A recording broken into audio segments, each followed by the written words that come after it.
Hello friends, today we're going to talk about how Abram defeated a very powerful army and afterwards got a visit from a mysterious man.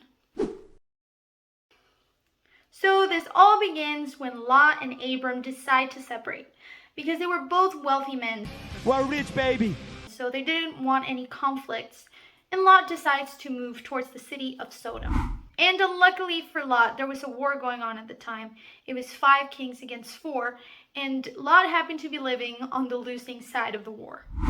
Sodom and Gomorrah were defeated, and they took Lot as a prisoner and all of his belongings. Someone tells Abram that his nephew has been captured, so he takes 318 men from his household and plans the surprise attack to recover his nephew.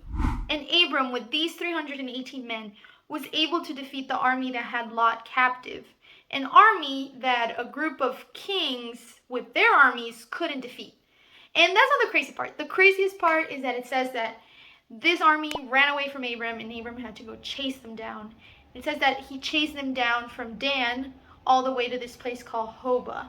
So I googled how far Dan and Hobah were from each other, and apparently it was 80 miles. Abram chased this army 80 miles and defeated them completely.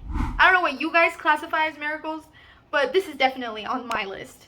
He defeated this army and proved to everyone that it's not about how many people are on your side, how powerful the enemy is who is on your side. And he had the one true God fighting with him. Because when God is with us, there are no impossibilities, and there's no army big enough we can't defeat.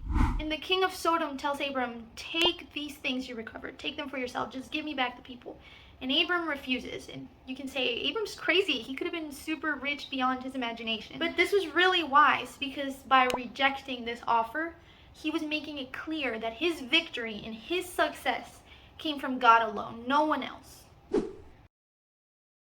And before the king of Sodom came to Abram, like we talked before, this mysterious king named Melchizedek came and visited Abram.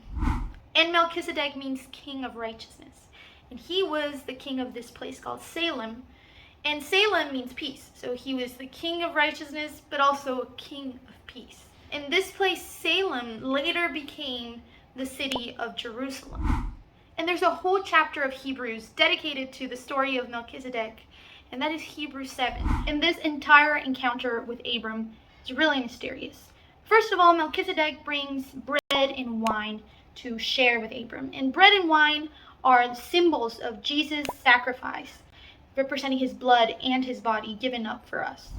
And Melchizedek tells Abram that he is a priest of the God Most High, or in Hebrew, El Elyon, and the God creator of heaven and earth. So undoubtedly, he served the same God that Abram served, not any other Canaanite god. So this would mean that Melchizedek was the first priest ever.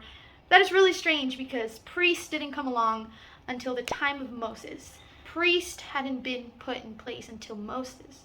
But yet here was Melchizedek.